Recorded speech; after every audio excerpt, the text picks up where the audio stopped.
Hello everyone, आज हम लोग मोशन इन अ प्लेन में प्रोजेक्टाइल मोशन पढ़ेंगे। तो प्रोजेक्टाइल मोशन को पहले हम समझते हैं। जैसे आपसे बोला जाए कोई एक बॉल है, बॉल को यदि आप हॉरिजॉन्टल डायरेक्शन में प्रोजेक्ट करते हो तो ये आपकी कैसे जाती है, आपकी एक्स डायरेक्शन में ट्रेवल करेगी और इसका सिर्फ एक ही कोऑर्डिनेट चेंज होगा। कौन सा कोऑर्डिनेट चेंज होगा? एक्स एक्सिस वाला कोऑर्डिनेट चेंज होगा। मतलब आपका जैसे ये 0 से स्टार्ट हो गया, फिर x = 2, x = 4, इस अकॉर्डिंग टाइम के साथ ट्रेवल करते जाएगी। तो यहाँ पर सिर्फ x कोऑर्डिनेट चेंज होगा।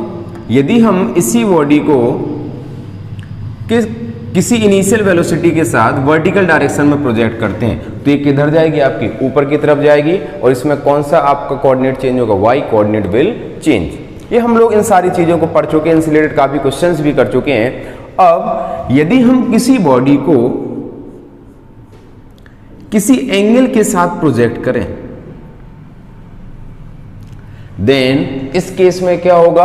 इस केस में आपका x as well as y coordinate दोनों चेंज होंगे। मतलब कि बॉडी आपकी x डायरेक्शन में और साथ साथ y डायरेक्शन में, दोनों डायरेक्शंस में ट्रेवल करेगी। तो x कोऑर्डिनेट भी चेंज होगा, y कोऑर्डिनेट भी चेंज होगा। This motion is called motion in 2 dimension और मोशन इन अ प्लेन। इसी को हम पढ़ने जा रहे हैं डिटेल में। तो प्रोजेक्टाइल मोशन मीन्स क्या हो गया? If a body is projected with some initial speed at an angle theta with the horizontal direction. यदि किसी बॉडी को हम हॉरिजॉन्टल के साथ एक्स डायरेक्शन में प्रोजेक्ट करते हैं,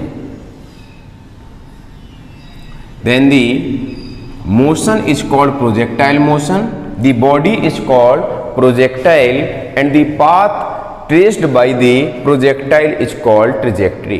ये बात आपको समझ में आ गई। मान लिया कोई बॉडी है, उसे हम u इनिशियल वेलोसिटी के साथ प्रोजेक्ट करते हैं, making an angle theta with the horizontal direction. Then this motion is called projectile motion, the body is called projectile and the path traced is called, क्या हो जाएगा आपके? The path traced is called trajectory. तो कुछ points को यहाँ पर हम नोट कर लेते हैं। तो ये क्या हो जाएगा? If a body is projected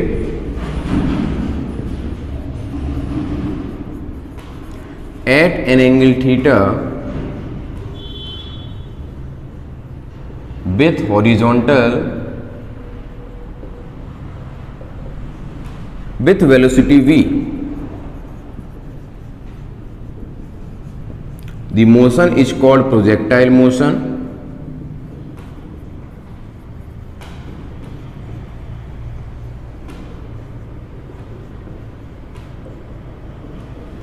the body is called projectile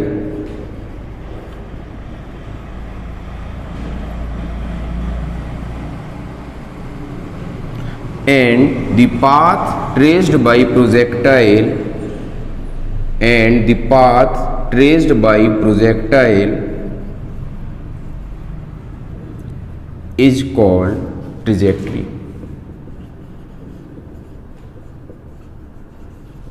उसे हम क्या बोलते हैं? Trajectory.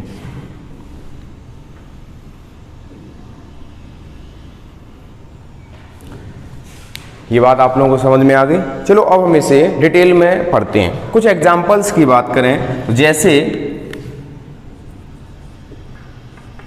A batsman hit a ball for 6 इसलिए बोल दिया कि 6 यदि मारना है तो बॉल कैसे जानी चाहिए आपकी? Making angle theta with the horizontal direction. या फिर कहीं पर भी आप हैं, किसी बॉडी को थ्रो कर देते हैं। यदि आप हाइट पर हैं, आप ऐसे ही नॉर्मली किसी बॉडी को हमने थ्रो किया या हमने फुटबॉल को किक किया किसी एंगल के साथ, तो these motions are projectile motion. तो हम लोगों को ये पता है कि the x and y directions में जो भी आपके वेलोसिटीज होते हैं या motion in x and y directions are independent of each other. ये एक दूसरे को कोई भी इफेक्ट नहीं डालते हैं। तो यहाँ जो वेलोसिटी है इसके 2 कंपोनेंट्स हो जाएंगे। कौन कौन से? एक आपका एक्स डायरेक्शन में ux और दूसरा हमारा y डायरेक्शन में uy। कोई दिक्कत है यहां तक? ux की वैल्यू क्या हो जाएगी? तो ux will be equals to u cos theta and uy is u sin theta. यहां हम कुछ इक्वेशंस को एक बार लिख लेते हैं इन हॉरिजॉन्टल डायरेक्शन, इन वर्टिकल डायरेक्शन, फिर डायरेक्टली हम उनका यूज कर लेंगे। हॉरिजॉन्टल डायरेक्शन की बात की जाए तो in horizontal direction there is no force. यदि कोई फोर्स नहीं है तो हॉरिजॉन्टल डायरेक्शन में कोई एक्सीलरेशन नहीं होगा। इसका मतलब the velocity along the x direction remains constant. तो the component of velocity along horizontal कितने हैं आपकी वेलोसिटी का component? That is u cos theta remains constant. ये हमारा कैसा रहेगा? It will always be constant. Second, ये आपकी वेलोसिटी क्या है? Initial velocity in x direction is u cos theta. अब हमें पता है कि एक्स डायरेक्शन में वेलोसिटी कभी चेंज नहीं होगी, तो हर पॉइंट पर एक्स डायरेक्शन में वेलोसिटी कितनी होगी हमारी? u cos theta. कहीं पर भी जाए, यहां जाए कहीं भी। तो यदि मैं आपसे बोलूं कि distance travelled by the particle in x direction, distance और डिस्प्लेसमेंट इन एक्स डायरेक्शन, तो एक्स डायरेक्शन में आपका डिस्प्लेसमेंट क्या हो जाएगा? हम इक्वेशंस को समझ रहे हैं, हम कैसे लिखेंगे।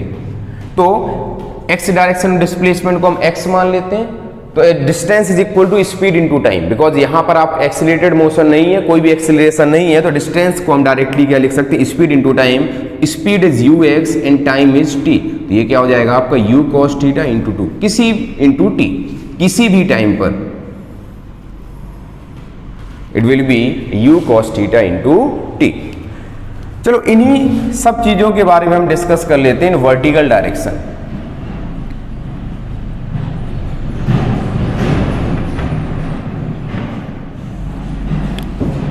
ठीक, वर्टिकल डायरेक्शन का मतलब क्या हो गया? तो इनिशियल वेलोसिटी कितनी है हमारी इन वर्टिकल डायरेक्शन या वर्टिकल मोशन की बात करें, या आपका हॉरिजॉन्टल मोशन की इक्वेशंस हो गई वर्टिकल की, तो initial velocity is u sin theta. देख सकते हैं हमारी इनिशियल वेलोसिटी कितनी है? u sin theta.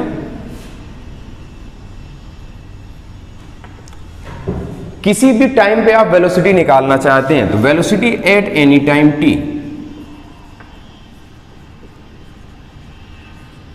Eight any time t, after any time t,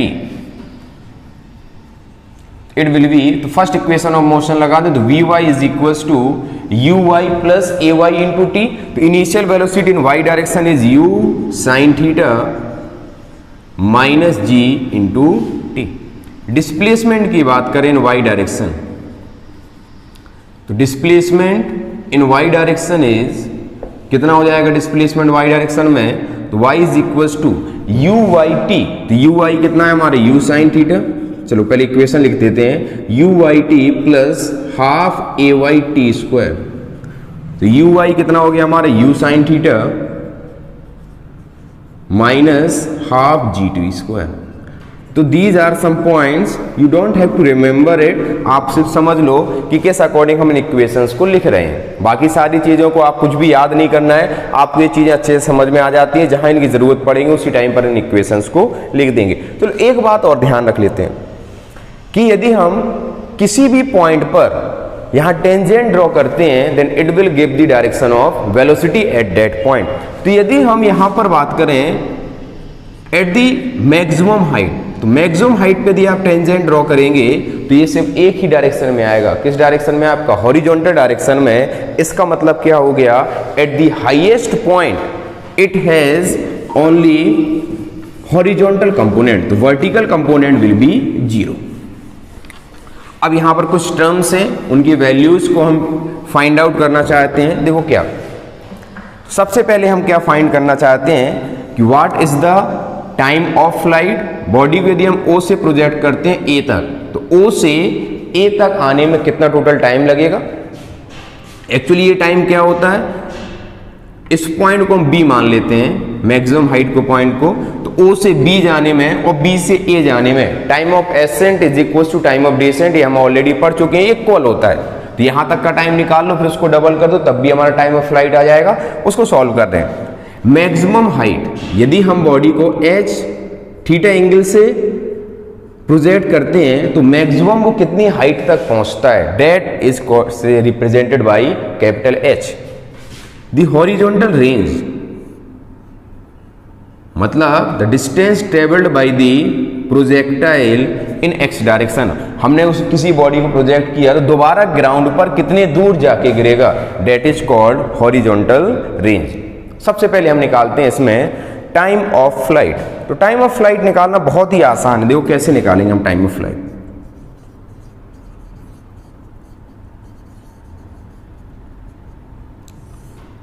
तो टाइम ऑफ फ्लाइट क्या है, it is the total time taken by the projectile to again reach to the ground. दोबारा ground तक आने में उसे कितना टाइम लगता है, that is called time of flight. कैसे निकालेंगे आप ये बताओ। पार्टिकल हमारा ग्राउंड से चला और दोबारा ग्राउंड पर आ गया, तो in vertical direction we can say that the displacement is zero. भाई एक्स डायरेक्शन की बात नहीं कर रहे हम, एक्स डायरेक्शन में तो O से हमारा A, तो डिस्प्लेसमेंट इज OA। लेकिन वर्टिकल डायरेक्शन में बात करें तो हमने ग्राउंड से फेंका, दोबारा ग्राउंड पर आ गया, तो in complete journey the vertical displacement is zero. तो in complete journey the displacement in y direction is 0।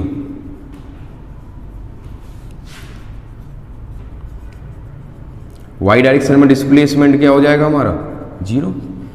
चलो ठीक, फिर सेकंड इक्वेशन ऑफ मोशन लगा देते हैं। तो y is equals to u y t plus half a y t square.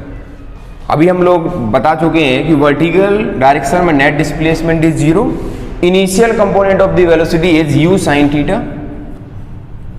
Time को हम कैपिटल T से डिनोट कर देते हैं, तो कैपिटल T ऊपर की तरफ इनिशियल वेलोसिटी तो minus half g t square, और यहां से ये क्या हो गया, half g t square is equals to u sin theta into t. एक t से t कैंसिल आउट हो जाएगा, तो time is equals to 2u sin theta upon g. और हम इसे क्या लिख सकते हैं, it can be written as 2u sin theta क्या है, it is the component of the velocity in y direction. तो 2uy upon ji.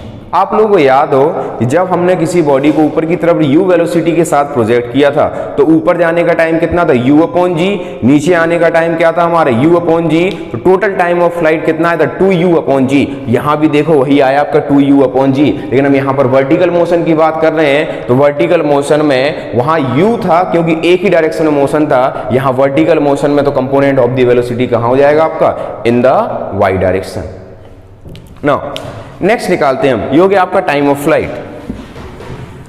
Let's find out horizontal range, sorry maximum height. तो हम मैक्सिमम हाइट को कैसे निकालेंगे, maximum height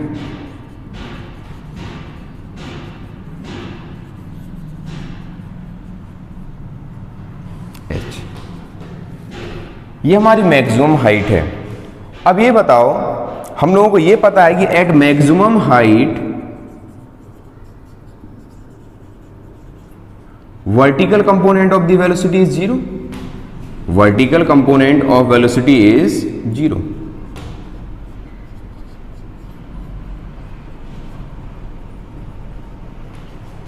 कोई दिक्कत? अरे आपको जो आपको यहां पर होगा मैक्सिमम हाइट पर वेलोसिटी सिर्फ किस डायरेक्शन में, एक्स डायरेक्शन में होगी, तो एक्स डायरेक्शन में हमेशा आपकी रहेगी u cos थीटा, और वर्टिकल कंपोनेंट कितना हो गया यहां पर, 0, because at this point it has only horizontal component. तो यदि हम थर्ड इक्वेशन ऑफ मोशन लगाएं, थर्ड इक्वेशन ऑफ मोशन क्या है, v square is equals to u square plus 2as। This is in y direction, तो हर जगह हम यहां पर y लिख देते हैं। तो फाइनल वेलोसिटी B पॉइंट पे कितनी है हमारी, हाईएस्ट पॉइंट हो गया, that is 0 is equals to initial velocity in the y direction is u sin theta तो u sine theta whole square minus 2g into h. तो यहां से यदि आप h की वैल्यू निकालेंगे तो कितना आ गया हमारा u square sine square theta upon 2g और u y whole square upon 2g।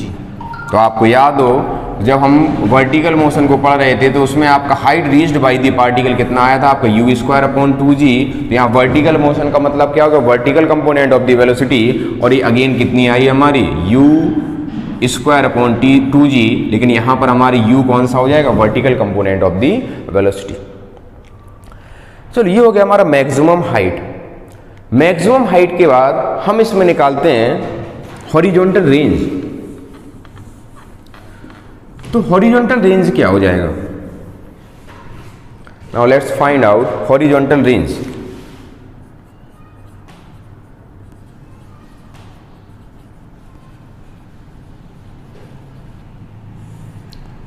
Horizontal range है क्या? It is the distance travelled by the particle in x direction या horizontal direction in complete journey. Complete journey में particle के द्वारा x direction में कितनी distance travelled की जाती है, that is called horizontal range. It is the distance travelled in horizontal direction. It is the distance travelled in horizontal direction in complete journey. चलो ठीक।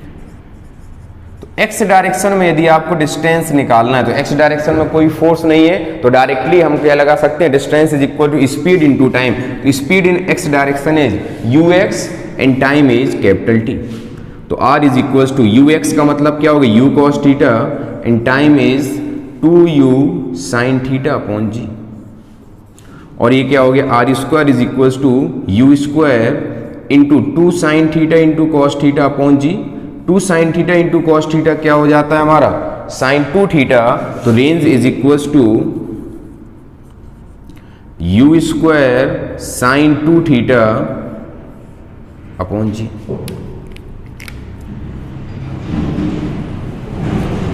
अब यदि हम r की मैक्सिमम वैल्यू निकालना चाहते हैं तो r की मैक्सिमम वैल्यू कब होगी? तो मैक्सिमम हॉरिजॉन्टल रेंज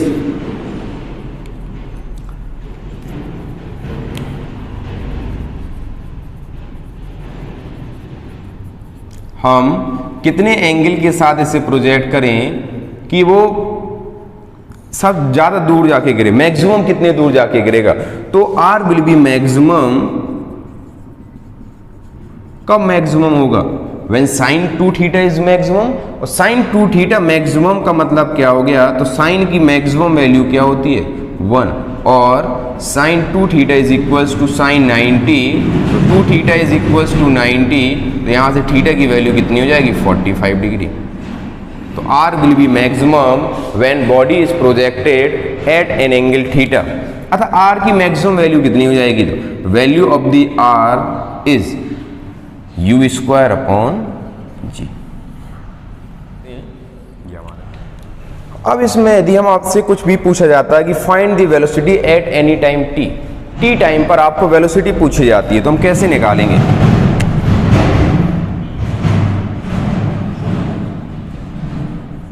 तो velocity at any time t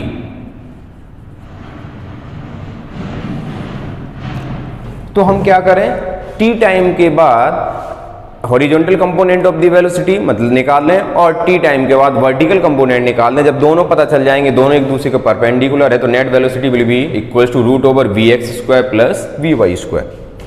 तो आफ्टर टाइम t की बात की जाए यदि तो we have already discussed that horizontal component of the velocity is always constant. तो ux will be u cos theta and uy will be u sin theta minus gt.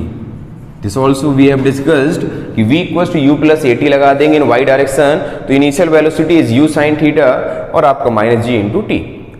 तो at any time यदि हम velocity की बात करें तो it is equals to u x i cap यदि vector form में लिखना चाहूं और यू वाई जे कैप, और v vector is equals to u cos theta i cap plus u sine theta minus g t j cap. तो what will be magnitude of this velocity?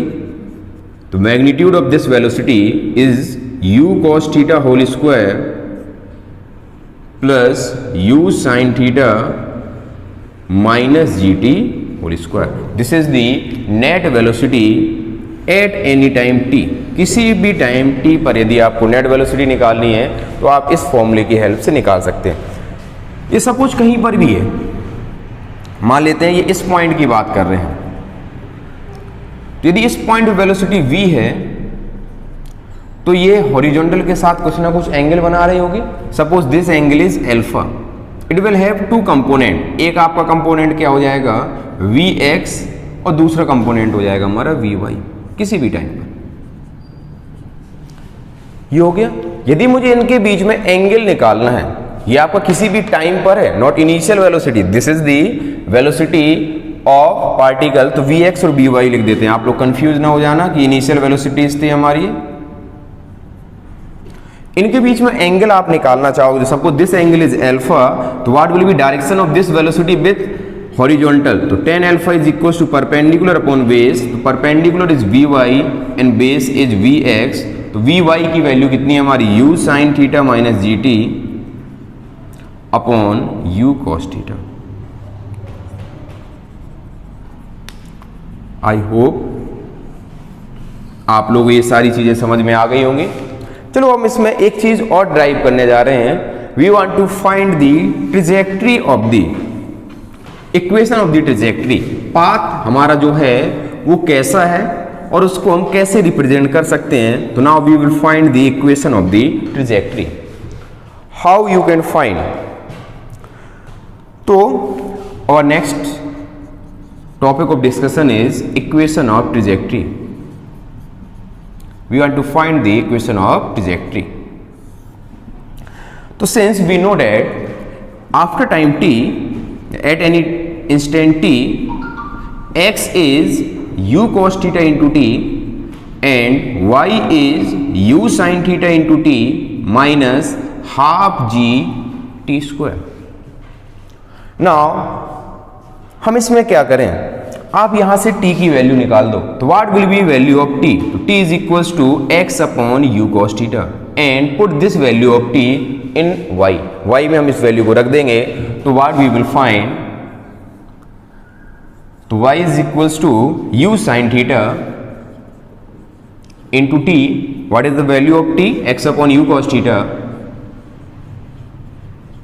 minus half gt square, again put the value of t, x upon u cos theta whole square, और it is y is equals to u से u cancel out हो गया, sin theta upon cos theta is tan theta, तो y is equals to x tan theta minus gx square upon 2u square cos square theta.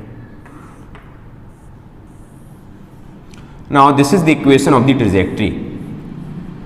हम लोग mathematical tools में पहले ही इस बारे में डिस्कस कर चुके हैं कि कभी भी यदि आपको दो वेरिएबल्स के बीच में कोई भी इक्वेशन गिवन है and one has a maximum power 2 and other has a maximum power 1, then it always represents the equation of parabola. देखो यहाँ पर y की मैक्सिमम पावर कितनी है 1 है और x की मैक्सिमम पावर क्या है 2 है and these are two variables because यहाँ पर x और y कोऑर्डिनेट दोनों चेंज हो रहे हैं. तो यहाँ पर जो वेरिएबल्स हो गए वो हमारे y और x हैं, इसलिए हम कह सकते हैं कि this equation represents the parabola. क्या रिप्रेजेंट कर रहा है? Parabola. If anyone asked you what is the path of the projectile in the projectile motion, then the path is parabolic. Path हमारी कैसे हो जाएगी? Path is parabolic. And we have already discussed that what are parabolas. Now it can also be written in another form. How?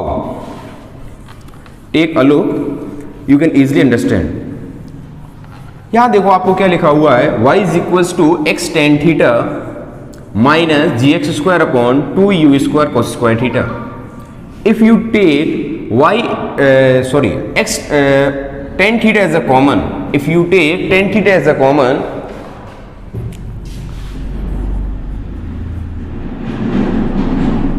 x tan theta as a common, then यहां आपका हो जाएगा 1 minus x upon r. इस form में आपका एक result आ जाएगा। You have to memorize it. आप दोनों इक्वेशन ऑफ द ट्रेजेक्ट्री को दोनों फॉर्म में आप लोग मेमोराइज कर लीजिए। कई बार क्वेश्चंस आपके पूछे जाते हैं डायरेक्टली इसी फॉर्म में, और यदि आप उनको इक्वेशंस याद हैं तो बार बार हमें ड्राइव नहीं करना पड़ेगा। आपको लग रहा हो इससे ये कैसे आया, तो आप आर की वैल्यू यहां पर रख के देखो तो यही आपकी दोबारा से इक्वेशन आ जाएगी। आर की वैल्यू क्या है, r is equal to u square sine square theta upon 2g। You will find the angles theta and 90 minus theta. There are some results you can memorize it for complementary angles theta and 90 minus theta.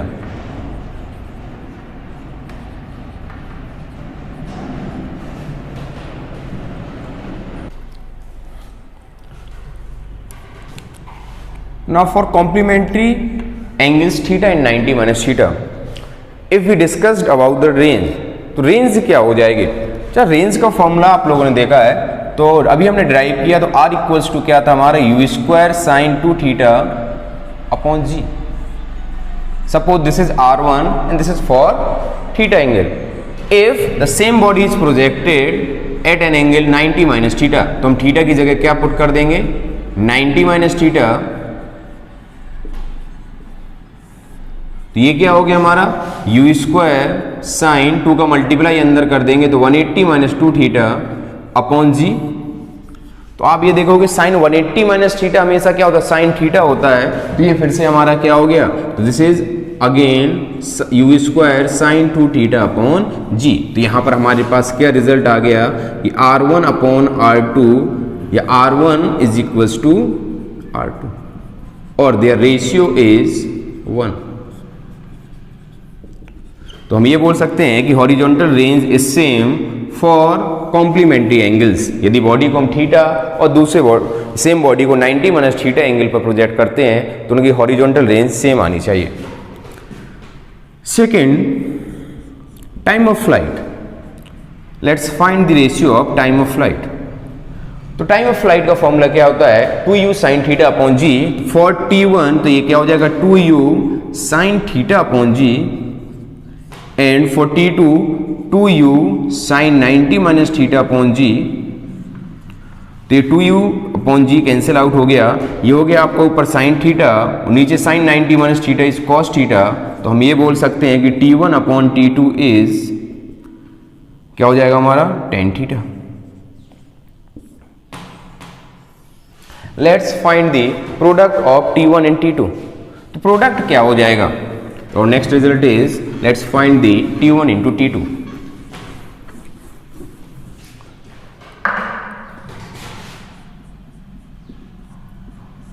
t1 into t2, तो ये क्या हो गया हमारा 2u sine theta upon g. Next will be 2u sine 90 minus theta that is cos theta upon g. तो ये क्या हो गया हमारा, तो it is 2u square sine 2 theta upon जी, ना जी स्क्वायर। और इसे हम क्या लिख सकते हैं, जी स्क्वायर को लिख सकते हैं हम जी इंटू जी, और u square sine 2 theta upon g क्या होता है, हॉरिजॉन्टल रेंज। तो t1 into t2 is 2r upon. Now let's discuss another point. Suppose a body is projected at any angle theta, इस तरीके से। उस बॉडी को पॉइंट P तक पहुंचने में t1 टाइम लगता है और P से दोबारा ग्राउंड तक आने में t2 टाइम लगता है। And the height of this point P is h। तो हम इस h की वैल्यू निकालना चाहें t1 t2 के टर्म में, तो क्या हमारा रिजल्ट आएगा, इसे हम ड्राइव कर लेते हैं। तो देखो t1 हमारा क्या हो गया, it is the time taken by the projectile to reach the point P up to point P, और P से ग्राउंड तक आने में हमारा कितना हो गया t2। तो हम यदि बात करें टोटल टाइम ऑफ फ्लाइट, तो time of flight will be equals to t1 plus t2। भाई टोटल टाइम कितना हो गया, t1 प्लस t2, और t1 plus t2 time of flight की वैल्यू क्या हो जाएगी, 2u sin theta upon g। This is your first equation.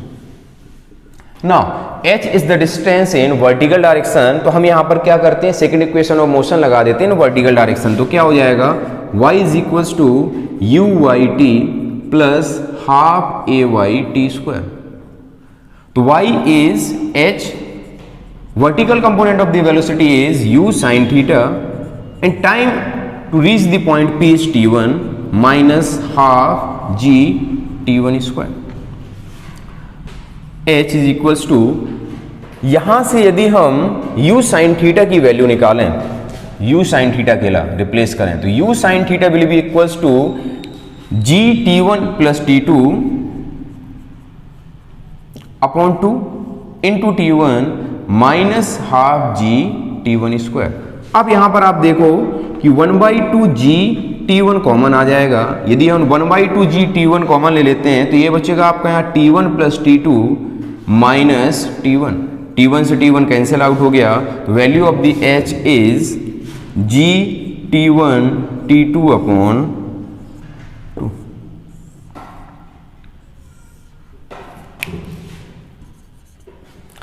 This is one of the important result. Let's discuss another thing. Suppose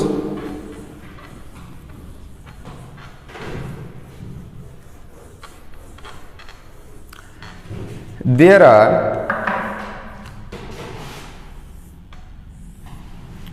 two points A and B on the same horizontal level. दो point हमने consider किए A और B, कहां पर, on the same horizontal level. कोई दिक्कत यहां तक किसी को? And time taken by the particle from A to B is t1। इसी तरीके से हमारे पास दो पॉइंट्स और हैं C और D, they are also on the same level and the time to reach from C to D is t2 and the vertical separation between them is h। तो यहां पर हम एक अच्छा सा रिजल्ट हम लिख सकते हैं, it is equals to t2 square minus t1 square is equals to 8h upon g।